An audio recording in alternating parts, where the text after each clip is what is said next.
กวานิสัมปันโนเนกัมมาปะลามัตตาปาลามีสัมปันโนอิติปิโสภะคะวะปัญญาปารมีสัมปันโนปัญญาอุปปารมีสัมปันโนปัญญาปารามัตตาปารมีสัมปันโนอิติปิโสภะคะวะวิริยะปารมีสัมปันโนวิริยะอุปปารมีสัมปันโนวิริยะปรมัตถะปารมีสัมปันโนอิติปิโสภะคะวะขันติปารมีสัมปันโนขันติอุปปารมีสัมปันโนขันติปรมัตถะปารมีสัมปันโนอิติปิโสภะคะวะสัจจะปารมีสัมปันโนสัจจะอุปปารมีสัมปันโนสัจจะปรมัตถะปารมีสัมปันโนอิติปิโสภะคะวะอธิฐานะปารมีสัมปันโนอธิฐานะอุปปารมีสัมปันโนอธิฐานะปรมัตถปารมีสัมปันโนอิติปิโสภะคะวะเมตตาปารมีสัมปันโนเมตตาอุปปารมีสัมปันโนเมตตาปรมัตถปารมีสัมปันโนอิติปิโสภะคะวะอุเบกขาปารมีสัมปันโนอุเบกขาอุปปารมีสัมปันโนอุเบกขาปรมัตถปารมีสัมปันโนอิติปิโสภะคะวะทัสสะปารมีสัมปันโนทัสสะอุปปารมีสัมปันโนทัสสะปรมัตถปารมีสัมปันโนโสภะคะวะอิติปิยันตุนิมิตังอวะมังคลัญญโย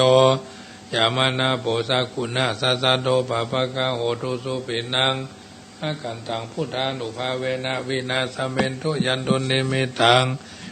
อวะมังคลัญญโยจามานาโปสะกุณะสัสสะโตปะภะคะโหตุสุปินังอากันตังธัมมานุภาเวนะวินาสเมนตุยันตุนิมิตังอวะมังคลัญญโยจามานาโปสะกุณะสัสสะโตปะภะคะโหตุสุปินังอากันตังสังฆา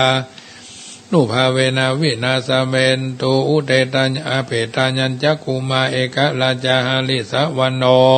ปัตตาวิภาปโสตังนะมัสสามิหาริสวันนังปัตตาวิภาปสังตายาจักขุตาวิหาเรโมติอรติเยพระมนาเวตคุสัพพะธรรมเมเตเมนะโมเถยะมังปะระยันตุนะมะทุพุทธานังนะมะทุโพธิยานะโมวิมุตตานังนะโมวิมุตติยาอิมังโสปาริตังคัตวะโมโรจารติเออาจาโมสโมโลวาสมะกัปปยิติโมระปาริตังสวาโตสวาโตปะปัญญาปารามี30ทัศสวาโตปะปัญญาปารามีวัดแวดล้อมวิริยะปารามีอ้อมระวังดีศีลปารามีบังออกบังดาบเมตตาปารามีผาแปะทางปืนท่านนะปารามีฮือเป็นพื้นฮือเป็นพื้นดังต่ออุเบกขาปารามีฮือก่อเป็นเวียงสัจจะปารามีแวดระวังดีเป็นไม้ไทยคันติปารามีกายเป็นออกเป็นดาบบังนาไม้และปืนไฟอดิตานะปารามีพันดาบไปทุกแห่งแห่งแห่งป่าฟูงหมู่มานพีสร้างภายเปตทุกทวีภพที่พังไปในนังทรณีอาศจรรย์โสซาเหมือนฝันอยู่ข้างน้ำนาทีน้องกวางดอกกวางแตกที่ฟ้องระนองระนอกกลายเป็นเขาดอกไม้ถวายปูจาพระแก้วแก่นไทยสัตตันพระบุตรดังจงมาภายโบสถ์อนุญาตโทษโปรดผู้ฆ่าแต่ดีลีแม่ธรณีออกมาหีดมวยผมอยู่ที่ท่าจ้างให้ใครข้าจังงาสับดินพลน้ำนาทีลงพัดพายก็จ้างพายหักโดบดาวพยามานห้องเอาปูนกัวกับยอมือคืนตุนหัวใส่เขาผู้คานีเล่าได้ชื่อว่าลูกศิษย์พระพุทธเจ้าผู้มีบุญสมภารนานมากนักพระพุทธเจ้าจึงตั้งพระปัญญาปาละมีไว้เข้าจันทั้งไว้ทั้งนาก็ได้เข้าจันทั้งไว้ทั้งหลังก็ได้เข้าจันตั้งแต่หัวแผ่วตีนก็ได้เข้าจันตั้งแต่ตีนแผ่วหัวก็ได้เข้าจันแสนวาลูกผืนจักมาเสมอเหมือนฝนแสนหาก็บ่มีมาจากใครใดข้าพเจ้าเลยได้ชื่อว่าพุทธกุนังธรรมกุนังสังฆกุนังพุทธอินตาธรรมอินตาสังฆอินตาอัสสหัพแม่ธรณีผู้อยู่เหนือน้ำผู้อยู่กำแผ่นดิน การคาใดระลึกคือถึงหาคุณพ่อคุณแม่คุณครูบาอาจารย์คุณพระแก้วเจ้าทั้งสามประการคือคุณพระพุทธคุณพระธรรมคุณพระสงฆ์คุณแดดคุณฝนคุณน้ำคุณลมคุณไฟคุณกุศลเจ้าก็ดีคุณนางอุตราเจ้าก็ดีคุณพระปัจเจกเจ้าก็ดีคุณภาวนาเจ้าก็ดีจุงมาสัมพิทักษ์รักษาคุ้มครองตั้งกำนาและกำหลังยังตนตัวแห่งผู้ค้าตั้งแต่ทีฆากาละยามนี้วันนี้ค่ำคืนนี้และต่อไปนี้จิ้มแด่เธอปุโตปุถังรักษาธัมโมธัมมังรักษาสังโฆสังฆังรักษาปุโตปุถังอรหังธัมโมธัมมังอรหังสังโฆสังฆังอรหังพุทโธพุทธังกันหะธัมโมธัมมังกันหะสังโฆสังฆังกันหะพุทโธพุทธังอรหังธัมโมธัมมังอรหังสังโฆสังฆังกะอรหังอายุวันโนสุขังภาลังเอาละญาติโยมสาธุชนท่านผู้ฟังทั้งหลายได้ยินได้ฟังการสังวาสสวดที่ยายพุทธคุณธรรมคุณสังฆคุณเป็นที่เสร็จสัดเรียบร้อยก็จะได้ผู้เอิ้นเจริญพรเป็นปฏิพรธรรมะอันเป็นคำสอนบรรดาญาติโยมสาธุชนได้ยินได้ฟังกันเป็นประจำก่อนที่จะธรรมะก็จะต้อง แผ่พายายบุญก่อนเนอะปนโตดูลาหมู่เฮาเหล่าเจ้าคาจุใหญ่น้อยใจยิงจุงฟังกันว่ากรรมอันใดอันเป็นกุศลแม่นน้อยหนึ่งอันเฮากะตำปั้มเพ่งแล้วทั้งหลายได้ทำแล้วยังอันว่าเทวดาฝูงได้อันมาถึงที่นี้เป็นต้นจงอนุโมทนาซึ่งบุญอันเฮาทั้งหลายอยากใดกะตามแล้วนั่นอันว่าสรรพสัตว์ทั้งหลายทุกจงรักษาตนอยู่เป็นสุขในกาละทุกเมื่อจงมีอายุยืนยาวจงมีพ่อแม่จงเป็นสุขจงพ้นจากทุกข์จงมีอันว่าญาติทั้งหลายจงเป็นสุขพ้นจากทุกข์จงมีอันว่าคนทั้งหลายฝูงบ่ใจญาติจงเป็นสุขจงพ้นจากทุกข์อันว่าผีวิสัตทั้งหลายจงอันว่ายักษ์ทั้งหลายอันว่าสัมภเวสีอาสูรกายเปรตทั้งหลายจงเป็นสุขจงพ้นจากทุกข์จงมีอันว่านักขัตฤกษ์ทั้งหลายจงเป็นสุขจงพ้นจากทุกข์จงมีอันว่าเทวดาทั้งหลายจงเป็นสุขจงพ้นจากทุกข์จงมีอันว่าครูบาอุปชัยอังหลายจงพ้นจงเป็นสุขจงพ้นจากทุกข์จงมีอันว่าสัมปติทั้งหลายทั้งมวลจงสำฤทธิแก่ท่านทั้งหลายแด่เตอเอาละอันนี้ก็คือการผายแผ่ยายบุญนักน้อยไปตามสภาวะการเนอะวันนี้ก็เป็นวันที่เฮาท่านทั้งหลายหยุดการหยุดงานหลายวันเนาะ3 4 5ก็เป็นงานที่เฮาท่านทั้งหลายได้ทำบางครั้งการมีชีวิตดีๆก็บ่ต้องมีทุกอย่างที่จะเสมอไปก็ว่าได้ฉะนั้นอยู่ในสังคมแห่งการอยู่ร่วมบางสิ่งบางอย่างบางประการเฮาก็จำเป็นจะต้องใส่ใจตั้งใจที่จะเดินทางชีวิตของเฮาไปตามลำดับค่ำแรงของวันนี้ก็เป็นค่ำแรงของวันอาทิตย์อาจจะหยุดการหยุดงานตามบ้านตามจองบ้านไผ่บ้านมันครอบครัวไผ่ครอบครัวมันเนาะอยู่กันตามสภาวะการที่จะถึงบำเพ็ญให้เป็นไปก่อนที่จะธรรมะก็ประชาสัมพันธ์ข่าวสารงานบุญเนอะวันที่10ที่จะถึงนี้กับงานออกเมนพระราชทานเพลิงศพท่านพระครูอดีตเจ้าคณะตำบลสะเมิงเนาะสะเมิงเขต1อดีตเจ้าวาดวัดอันอย่างก็อดีตเจ้าวาดวัดสายมูลตำบลสะเมิงอันนี้ก็เป็นงานออกเมนพระราชทานเพลิงศพอาตมาภาพก็จะได้ไปเป็นทรงพิธีเอาโรงทานกาแฟไปร่วมเลี้ยงซึ่งเป็นงานต่อเนื่องพี่น้องสะเมิงก็บัดละวัดจังกรรมก็จะได้ไปเอาฟักแฟงแตงเต้าบัดที่มันอยู่บนดอยเนาะมาจัดพิธีการสืบโบราณชาตาในพิธีตั้งธรรมมหาชาติก็เป็นกิจกรรมที่เราทำกันมาทุกปีนี้เป็นปีที่15วันที่ 15ก็ตรวจทำสนามหลวงวัดท่าตอนอำเภอแม่อาย17ก็งานทำบุญทอดผ้าป่าขึ้น96บำรุงสถานีพี่น้องท่านใดที่ใครร่วมกินร่วมทานกับอาตมาภาพก็99ท่านเนอะ99กองบุญที่เคยทำก็ทำกันไปที่บ่เคยทำใครทำก็ได้ทางนั้นทางนี้อาตมาก็เก็บสตางค์รวบรวมกันไว้ปีละ 10,000 ถวายวิทยุไปเนาะขึ้น96เริ่มต้นคือ 3,000 บาทญาติโยมหอมก็ยังแควนน้อยบ่ได้จกหลายญาติโยมบ่หอมก็จกหลายน้อยก็เป็นธรรมดาเพราะฉะนั้นเก็บได้ซ้ายก็จ่ายขวาไปตามสภาวะการบางทีบางครั้งเราฟังรายการกันไปอาจจะหอมรายการอื่นครูบาท่านเจ้าบางรูปก็เปิดห้องว่าแฟนครับ FC เยอะก็เป็นที่น่าอนุโมทนาเนาะสำหรับอาตมาภาพนี่ทูเจ้าป่าเนาะทูเจ้าป่าสร้างก็มีพ่องบ่มีหลายก็ถือว่าทูไทยกันไปตึง1 ปีก็ระยะโยมเสร็จจากวันที่17ตอดประป่าแล้ว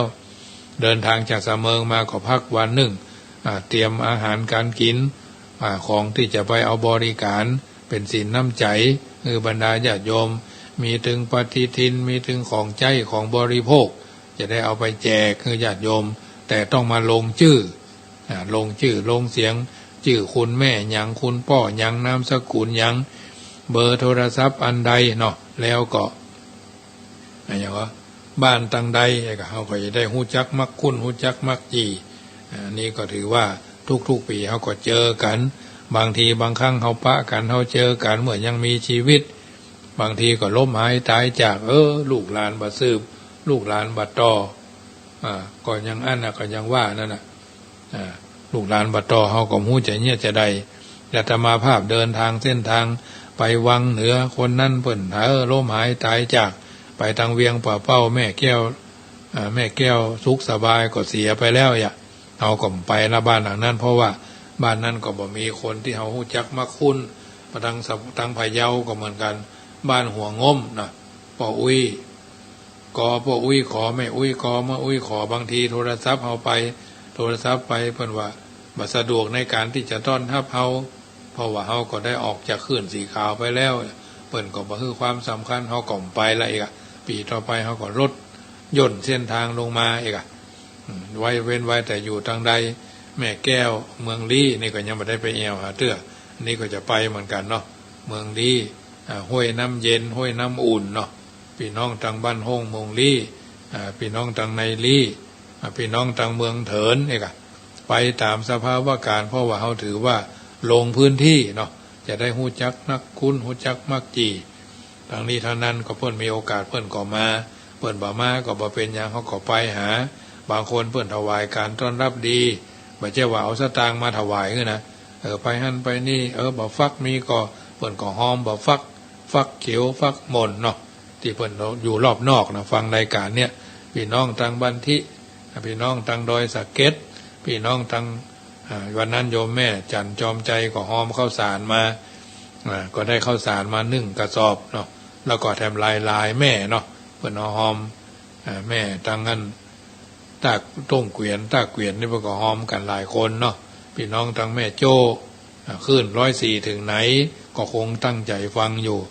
เพราะฉะนั้นมีโอกาสก็ร่วมกันเสียสละกำลังใจเสียสละกำลังทรัพย์เสียสละกำลังสติปัญญานะมีอันใดก็หอมกัน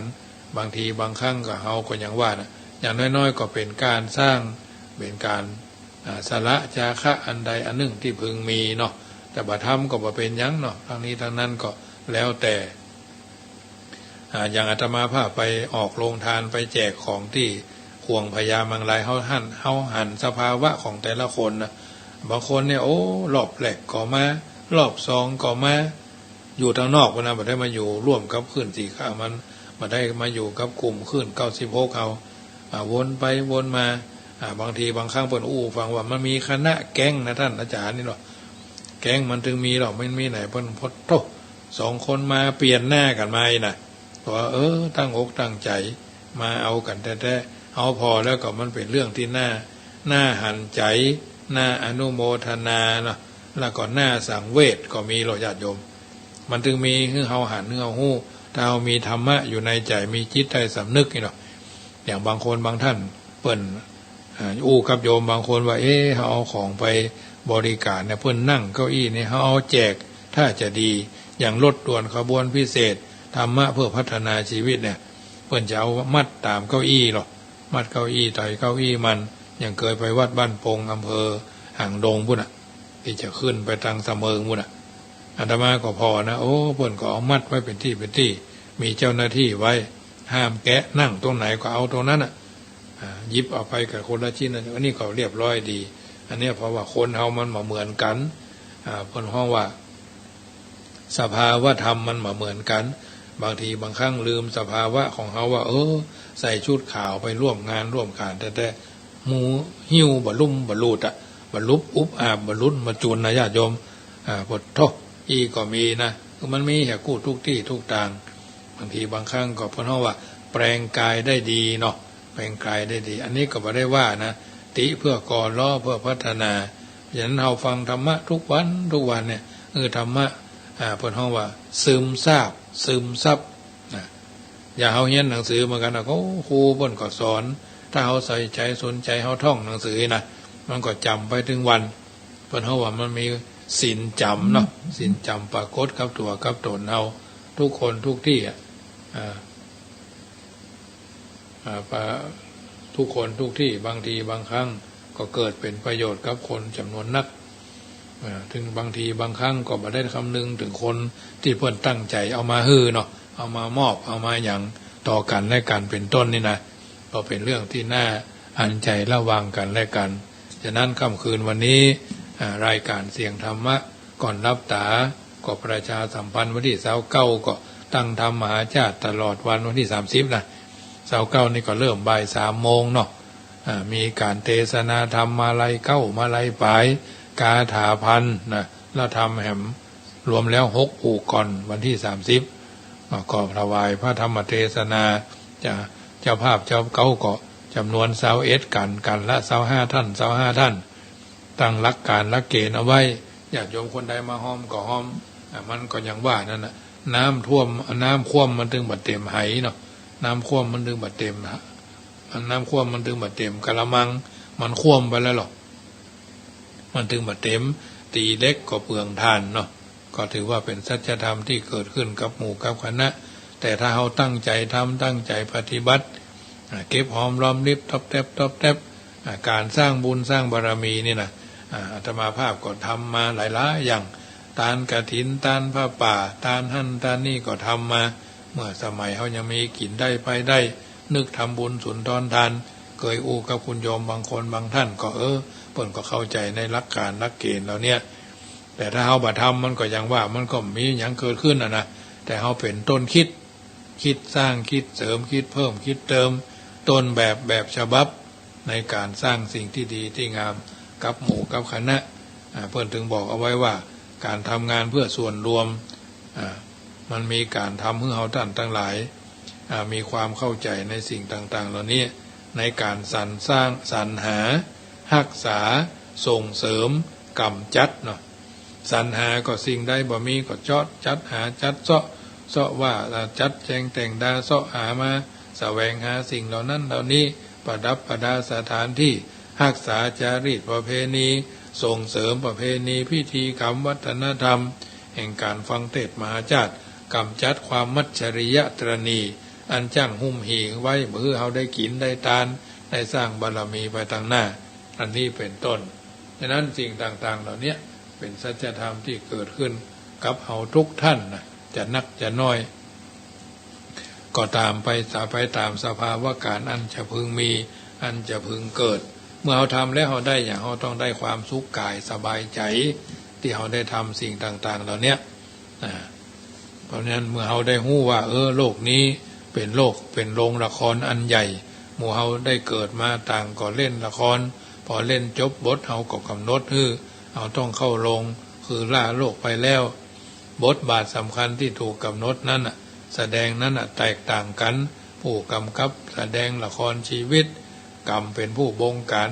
พระบรมศาสดาจารย์ถึงตรัสว่ากัมมุนาวัตติโลโก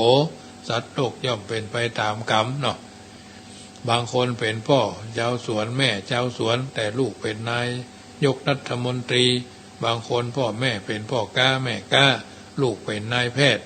นายหมอเป็นนายทหารเป็นนายตำรวจมาถึงมาใกล้แล้วนะญาติโยมปุ๊บอยู่ทำสังคมเรื่องสังคมผู้ดีอันประเภทเหยียบขี้ไก่บ่ฟอก็มีเนาะหรือพ่อแม่อ่านหนังสือบ่ได้ลูกเป็นอาจารย์สอนหนังสือวิทยาลัยมหาวิทยาลัยโลกก็มีข้อเนี้ยล้วนแล้วแต่กรรมคือการกระทำหรือเป็นผู้ลิขิตวิถีชีวิตของแต่ละบุคคลที่เป็นไปตามกรรมที่ตัวกระทำไผจะฝืนกรรมล่วงกรรมไปได้เพราะกรรมโยนิมีกรรมเป็นกำเนิดกรรมพันธุมีกรรมเป็นเผ่าพันธุ์กรรมทายาโทมีกรรมเป็นทายาทคือเราทำกรรมอันใดไว้เราจะเป็นผู้รับผลของกรรมนั้นเมื่อกรรมเป็นผู้กำหนดเอามาแสดงละครชีวิตแล้วเราก็แสดงบทนั้นเต็มความสามารถเช่นกรรมบงการที่เราเป็นตำรวจมีหน้าที่รักษากฎหมายมีหน้าที่บำบัดทุกข์บำรุงสุขประชาชนราษฎรก็ทำหน้าที่นั้นให้ดีที่สุดอย่าไปทำนอกบทเช่นเป็นผู้ทำผิดกฎหมายทำลายกฎบ้านทำลายกฎหมายเสียเองล่วงละเมิดกฎหมายเสียเองแทนที่จะบำบัดทุกข์บำรุงสุขประชาชนพลเมืองกลับไปกดขี่ข่มเหงราษฎรรีดนาทาเร้นราษฎรบำบัดสุขบำรุงทุกข์ราษฎรเหียอย่างนี้ถือว่าผิดหน้าที่ทำให้บ้านเมืองปั่นป่วนรวนเรบังควรทำหรือไปเล่นนอกบทส่วนประชาชนมีหน้าที่ทำมาหากินโดยซื่อสัตย์สุจริตเนาะทำหน้าที่เป็นผู้เสียอากรภาษีบำรุงรัฐบาลเอาเปรียบรัฐบาลโกงรัฐบาลเสียภาษีตามความเป็นจริงบนห้องว่าเล่นบทละครเล่นละครตามบทมานอกบทข้าราชการทุกกรมทุกกองทุกกรมทุกกองทำหน้าที่เป็นกลไกของรัฐต้องเป็นกลไกที่เอาท่านทั้งหลายจะกระทำบำเพ็ญให้เป็นไปเพราะทุกคนเล่นอยู่ในบทครูบาอาจารย์เป็นผู้ทำหน้าที่สอนทำหน้าที่แนะนำก็ต้องบอกต้องสอนและทำหน้าที่เรื่องดีๆบอกสอนแนะนำเรื่องเร็วๆคือบทเล่นนอกบทไปถูกสั่งให้เล่นบทนี้เล่นบทนั้นให้ดีที่สุดนอกบทเล่นบทตามเล่นตามบทเล่นในบทละครก็ม่วนการมีชีวิตอยู่ในโลกนี้ก็จะมีแต่เรื่องความสุขมีแต่ความสนุกสบายอันนี้เป็นต้นชีวิตทุกชีวิตไม่ว่าจะเป็นชีวิตสัตว์ชีวิตคนเกิดมาก็ต้องดิ้นรนเพื่อหาความอยู่รอด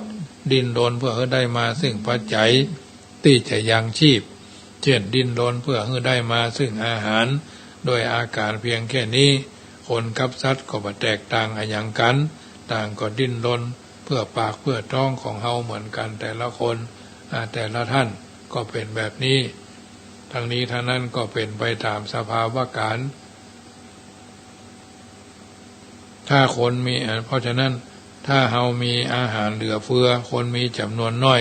ก็บ่ต้องดิ้นรนคนมีจำนวนน้อยอาหารมีนักบ่ต้องดิ้นรนแต่ถ้าคนมีนักอาหารมีน้อยเฮาก็ต้องดิ้นรนเป็นธรรมดาสัตว์มันวิเศษกว่าคนตรงที่ว่ามันอิ่มแล้วมันก็ยั้งมันก็หยุดแต่ว่ามนุษย์เฮาน่ะเป็นทุกข์นักกว่าสัตว์เพราะบ่ฮู้จักหยุดกินเพราะหิวกับกินเพราะอยากเนี่ยมันบ่เหมือนกันแม้อิ่มแล้วมนุษย์ก็หิวอยู่ทุกเวลาบ่ใช่แต่อาหารเท่านั้นทุกสิ่งทุกอย่างแย่งกันแย่งแก่งแย่งชิงดีชิงเด่นอิจฉาริษยาอยากจะได้ลาภอยากจะได้ยศอยากจะมีหน้ามีตาอยากจะได้ชื่อเสียงอยากจะได้บริวารเมื่อตกอยู่ในอำนาจของความอยากแล้วความอยากครอบงำเสียแล้วมนุษย์เขาก็ย่อมพ่ายแพ้แก่ความอยากมักจะทำจะจะคิดตามอำนาจของความอยากทั้งที่หู้อยู่ว่ามันเป็นความผิดมันเป็นความชั่วก็ยังกล้าทำกล้ากล้าคิดโดยเข้าใจว่ามีภัยหู้ มีภัยหันเป็นหยังนี่เนาะแล้วคืออภัยแก่ตัวเราเองยกโทษให้ตัวเองเสมอมาจนเป็นผู้ชาชินกับความคิดชั่วชั่วทำชั่วแล้วเลยกลายเป็นคนชั่วไปในที่สุดจมปลักอยู่ในความชั่วกับตัวกับใจบ่ได้จมดิ่งอยู่ในอเวจีมีวันพุธมีวันเกิดถ้ายังบ่สายเกินแก้ไปควรจะถามตัวเองว่าต้องต่อสู้นั้นต่อสู้เพื่อไผถ้าต่อสู้เพื่อตัวเก่าจะจงยุดเสียเตอะมันเป็นความหันแก่ตัวถ้าต้องต่อสู้เพื่อคนอื่นต่อสู้เพื่อส่วนรวมแม้จะต้องสละเงินสละทองสละเข้าสละของอันใดอันหนึ่งก็ควรจะต่อสู้คือมันผ่านพ้นไปด้วยดีตามแต่ละบทแต่ละตอนไปแต่ละเราจะดำเนินชีวิตไปแต่ละบทแต่ละช่วงแต่ละตอนนั้นจงยุดเสียเนื้อการทำความบดีทำแต่ความดีๆต้องต่อสู้เพื่อคนอื่นต่อสู้เพื่อส่วนรวมแม้จะต้องสละเงินสละทองสละเข้าสละของสละเวลาก็ควรจะทำการสละไปตามสภาวะการเช่นนั้นฉะนั้นสิ่งต่างๆเหล่านี้เอาท่านทั้งหลายทุกคนจำเป็นจะต้องใส่ใจสนใจและก็ตั้งใจจึงจะดีจึงจะเป็นมงคลกับตัวกับตนเอาท่านทั้งหลายเป็นลำดับอยู่แล้วฉะนั้นสิ่งต่างๆเหล่านี้ถือว่าเป็นไปตามสภาวะดังที่มีพระบาลีตรัสว่ากะตัสสะนัตถิปฏิการังสิ่งที่ทำแล้วทำคืนบ่ได้เหมือนถมน้ำลายแล้วกลับคืนใหม่บ่ได้เป็นต้นฉะนั้นญาติโยมสาธุชนท่านผู้ฟังทั้งหลายรายการเสียงธรรมก่อนรับตาเป็นถือว่าเป็นสัจธรรมส่วนหนึ่งนำมาอุเอิญเจริญพรให้เอาท่านทั้งหลายต้องการสิ่งที่ดีๆไผๆก็อยากจะได้ดีถ้าได้สามีสักคนก็ขอภาวนาว่าได้สามีหรือผัวที่ดีได้เมียหรือภรรยาที่ดีก็ขอให้ได้เมียหรือได้ภรรยาที่ดีๆได้ลูกก็ให้ลูกที่ดีๆถ้าจะทำการทำงานตำแหน่งหน้าที่ก็ขอให้ได้ทำงานตำแหน่งหน้าที่ดีๆถ้าจะได้รถยนต์สักคันหนึ่งก็ขอให้ได้รถดีๆที่มันบรรลุบ่อยที่มันบรรดับบ่อยเนาะถ้าจะตายหนีความตายบ่พ้นก็ขอให้ตายดีๆเป็นต้นเนาะตายไปแล้วก็ขอให้ไปเกิดในที่ดีๆมันถึงเอาดีทางนั้นน่ะทุกคนอยากจะได้ดีแต่มีสักกี่คนที่ได้สมอยากคนที่อยากจะได้ดีอย่าหนีดีอย่าหลีกเลี่ยงความดีอย่าลบดีต้องพยายามเข้าหาความดีสัมผัสกับความดีโดยการเริ่มต้นที่ดีๆจะคิดอย่างก็เลือกทำแต่กรรมดีๆจะคิดก็คิดดีๆจะอู้ก็อู้ดีๆหยุดเรื่องที่ดีๆจะอู้อย่างก็หยุดแต่เรื่องดีๆจะทำอย่างก็เลือกทำแต่กรรมดีๆพร้อมทั้งบริวารสามคือ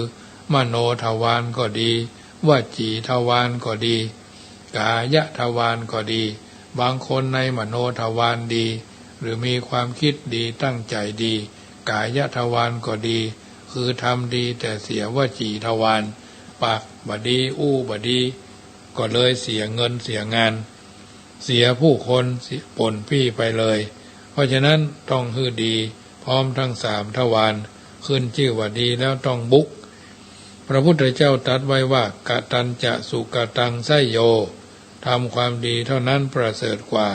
แต่ทำความดีได้ชื่อว่ามนุษย์ดีบุกมนุษย์ดีบุกก่อนแล้วดีบุกจะกลายเป็นทองคำในภายหลังขึ้นชื่อว่าความชั่วแล้วต้องถอยดีบุกชั่วถอยแม้คนชั่วก็อย่าไปใกล้อย่าไปคบค้าสมาคมกับคนชั่วอย่าเอาคนชั่วมาเป็นมิตรเพราะคนชั่วย่อมแนะนำไปในทางที่เสียหายเช่นแนะนำให้เขาไปเล่นการพนันขันต่อเป็นต้นเว้นคนชั่วแล้วต้องเว้นความชั่วบัดแต่ต้องเกี่ยวข้องตั้งหน้าตั้งตาทำแต่ดี มื่อทำดีเป็นนิจศีลแล้วอันยังในชีวิตก็ดีหมดเพราะจะมีแต่ดีอยู่ในตัวดีเป็นแม่เล็กดูดเอาความคนดีมาเป็นพวกดีดูดเอาผัวดีเมียดีลูกดีการงานดีหน้าที่ดีตำแหน่งดีอันยังก็ขอล้วนแต่เป็นของดีๆได้แต่ของดีๆจะแก่ก็แก่ดีจะเจ็บก็เจ็บดีจะตายก็ตายดีเวลาตายแล้วก็ไปสู่ที่ดีขอให้มีแต่สิ่งที่ดีนะเปิ้งดีอยู่ดีมีอยู่ยุคหนึ่งสมัยหนึ่งรัฐบาลเป็นห่วงประชาชนเกรงว่าประชาชนจะมาได้ของดีจึงมีคำขวัญเตือนประชาชนว่าจงทำดีจงทำดีจงทำดีก็เพราะว่าทำดีแล้วเฮาได้ดีและได้ดีหลายร้อยเท่าพันเท่าเฮาจึงกล้าทำดีเป็นต้นฉะนั้นค่ำคืนวันนี้รายการเสียงธรรมก่อนรับตามาถึงช่วงที่ญาติโยมสาธุชนมีโอกาสได้ฟังแล้วเป็นจะใดก็โทรศัพท์ทักทายกันมาก็ได้เนอะ0615476539แล้วฟังแล้วเป็นจะใดก็เป็นกำลังใจให้ระวังกันเป็นต้นอยู่จุดไหนมุ่งใดก็0615476539เป็นกำลังใจให้ทุกท่านที่ตั้งใจฟังมาได้โทรก็บ่เป็นอย่างนะเพราะว่าวันพรุ่งนี้ถ้ารายการเพิ่นบ่มีการถ่ายทอดอื่นๆมาขั้นรายการก็คงจะได้จัดรายการด้วยเนาะคืน96ก็คืน104เนี่ยยายพรร้องวัวแดงจำตลอดแล้วยายพรเนี่ยประจำกันนี่เวลาเพิ่นโทรปิกประจำกันนี่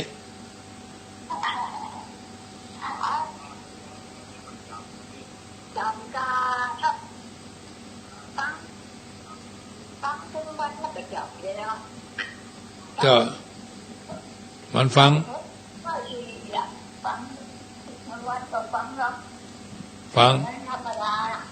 ฮะวันธรรมดาอาจารย์พูด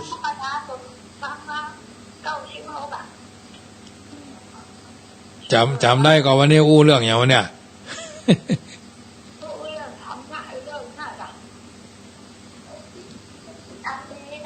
เรื่องทำดีเนาะ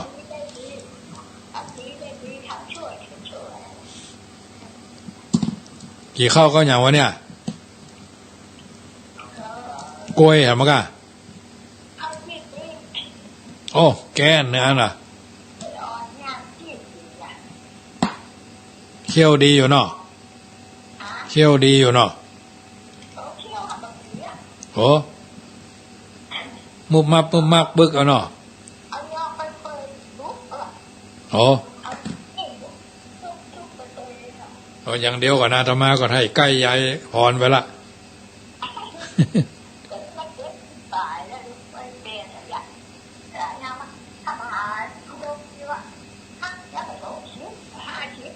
58แล้วแน่มันหล่นน้ำหน้าเขาละมูเนี่ย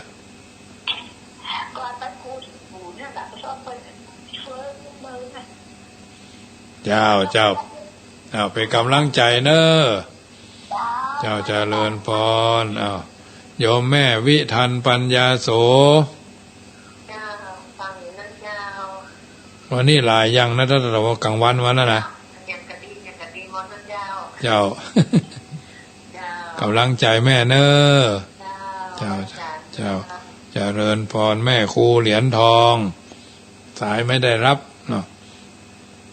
มีโอกาสก็ทักทายกันไปทุกๆรายการในญาติโยมทั้งนี้ทั้งนั้น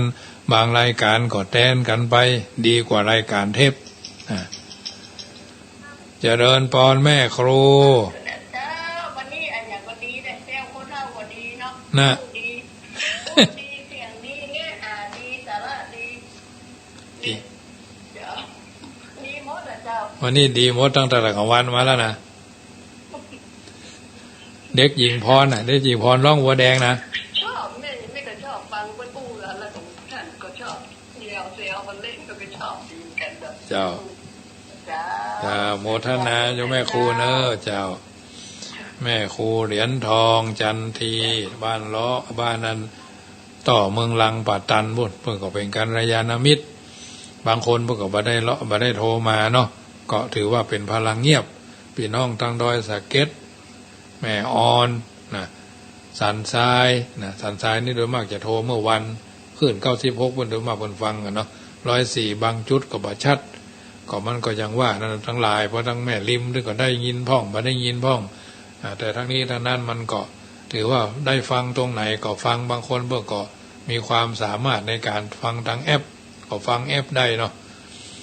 มาเมินนี่กับวิทยุนี่ก็คงจะมีนะมันเป็นเปิดห้องว่าดิจิตอลเนาะก็จะเป็นวิทยุสมัยใหม่ฟังในมือถือก็ได้เนาะอาตมาภาพนี่บางคนเพิ่นบอกรายงานผลมาว่าเวลาส่งแอปคือมันอาจจะมันกระท่อนกระแท่นก็มีเนาะอาตมาภาพก็บอกฮู้จะเนี่ยจะใดเนาะก็ต้องแจ้งช่างเพิ่นก็ว่าก็ไม่มีอะไรเสียหายเนี่ยประมาณน่ะช่างตั้งที่อื่นเพิ่นก็ถามเพื่อข้อมูลอย่างมันคอมก็เฮาก็มีนะบางเทื่อคอมเฮาก็ดับยุดเดี๋ยวมันก็ออกอย่างเก่าพี่น้องทางเมืองลี่พ้องเนี่ยที่เพิ่นฟังแอปฟังอย่างนั้นน่ะแต่ทั้งนี้ทั้งนั้นเฮาก็ถือว่าตอนเจ้านี่นะอย่างอาตมาภาพใช้เครื่องคอมเนี่ยเครื่องนี้มันเมินนะแกน่ะ20 กว่าปีแล้วนะญาติโยมก็ยังว่านะก็ล้อที่จะเปลี่ยนเนาะแม้กระทั่งห้องแอร์ก็มีโยมเพิ่นห้องไว้1,500เมินนักแกก็ยังบ่มีโอกาสได้ปัจจัยเพราะว่ารายจ่ายเฮามันคงที่รายได้เฮามันบ่คงที่ก็ถือว่าทูๆไทยๆไปนะห้องเพลงไอ้ก๊อดไปเรื่อยๆต้องมีสักวันนะเพราะฉะนั้นหน้าที่ก็เฮาความรับผิดชอบเฮาบ่ฮือบกพร่องเจ้าก็จัดรายการสะดุ้งตื่นตี 3ขึ้นมาแล้วก็ทำภาระธุระส่วนตัวอาบน้ำล้างหน้าแปรงฟันเรียบร้อยก็ดื่มอันโอวัลตินดื่มน้ำเต้าหู้เป็นประจำทุกวันนะแล้วก็ดื่มกาแฟเนาะกาแฟก็ไม่ใช่ว่ากาแฟเพียวๆนะมีอาหารห้องต้องเฮียก็เป็นขนมนมเนยเนี่ยก็ฉันไปกล้วยอ้อยเป้าตาลก็ฉันไปตามนั้นน่ะเสร็จแล้วก็มาออกรายการประมาณบางวันถ้ามีธุระก็5 โมงเกิงเริ่มบางวันถ้ามีธุระก็5 โมง 45แต่บ่เกินเราเนี่ยนะทางนี้ทางนั้นถ้าเพิ่นได้ยินเสียงผู้มาตานขันเข้าก็ต้องรีบจบรีบจบเจริญพรโยมแม่ขวัญเมืองเจริญพรแม่ขวัญเมืองแม่ทำอะไรก็ไม่เป็นกับลายของแม่เนี่ยแหละค่ะจะมีเมื่อวันก่อนหลับตาเนี่ยจะมีของวันที่24 สิงหานะคะก็อยู่ในเครื่องแม่เปิดฟังได้ตอนไหนเป็นชั่วโมงนะคะแต่มีอยู่วันเดียวค่ะก็ไม่รู้ว่าเข้ามาได้ยังไงก็ไม่ทำอะไรก็ไม่เป็นอย่างนี้ค่ะยังดีมันเข้าไปเนาะวันที่24 สิงหาแล้วก็ได้เห็นแล้วก็ได้ฟังเต็มที่ประมาณ1 ชั่วโมงเนี่ยนะคะแล้วก็มาอีกทีหนึ่งมันจะเป็นวันที่23เสร็จแล้วเนี่ยแต่ไม่มีเสียงนะคะน่าจะขาดข้องได้นะหมดเวลาลงแล้วแม่เรานำรายการจากท่านไปก่อนเนาะเจริญพรสัทธาสุธีพระวันตุโว